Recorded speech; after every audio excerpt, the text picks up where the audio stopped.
केज तालुक्यातील कदमवाडी शिवारातील धाबा चालकाच्या खून प्रकरणाला आता राजकीय वळण लागलं असून खासदार बजरंग सोनवणे यांच्या मुलावर दुसरा गुन्हा दाखल करा तरच मृतदेह ताब्यात घेऊ अशी आक्रमक भूमिका मयताच्या नातेवाईकांनी आणि गावकऱ्यांनी घेतली आहे। या मागणीसाठी सोमवारी केज पोलीस ठाण्यासमोर आंदोलन करण्यात आलं। त्याआधी टाकळी फाटा येथे राष्ट्रीय महामार्गावर तब्बल 2 तास रस्ता रोको आंदोलन करण्यात आलं होतं। तसंच SIT स्थापन करण्याची मागणी सुद्धा करण्यात आली आहे। नमस्कार, मी बालाजी शिंदे आणि तुम्ही पाहताय लोकाशा टीव्ही।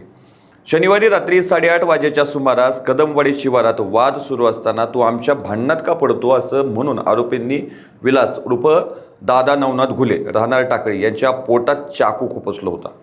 उपचारादरम्यान अंबाजोगाईच्या स्वाराती रुग्णालयात विलास घुले यांचा मृत्यू झाला।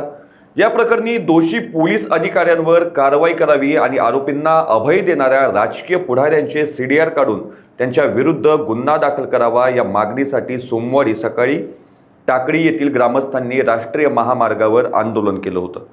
सोमवारी सायंकाळच्या सुमारास या प्रकरणाला नवं वळण मिळालं। खासदार बजरंग सोनवणे यांच्या मुलाने या गुन्ह्यात मध्यस्थी केल्याचा आरोप करत आंदोलक आणि नातेवाईक आक्रमक झाले। जोपर्यंत खासदार पुत्राविरोधात दुसरा गुन्हा दाखल होत नाही आणि सर्व आरोपींना अटक होत नाही तोपर्यंत मृतदेह ताब्यात घेणार नाही असा पवित्रा मयताचे नातेवाईक आणि टाकळीच्या गावकऱ्यांनी घेतलाय। दरम्यान या घटनेवर राजकीय वातावरणही तापलंय।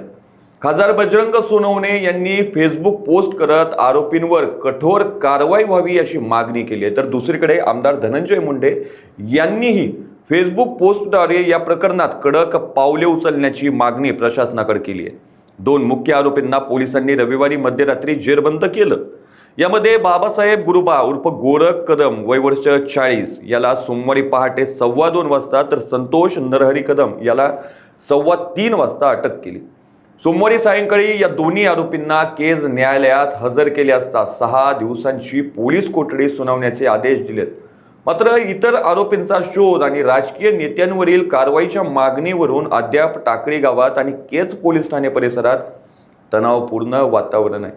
दरम्यान खासदार बजरंग सोनवणे यांनी देखील सांगितलं की कुटुंबाला न्याय मिळाला पाहिजे ही माझी प्रामाणिक इच्छा आहे। या प्रकरणात माझ्या मुलाचा अगदी दूरपर्यंत संबंध नाही।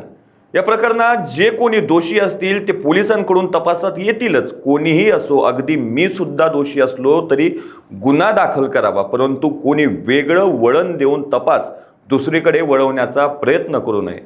अशाच ताज्या अपडेटसाठी लोकाच्या टीव्हीला सबस्क्राईब करा आणि लाईक करायला विसरू नका।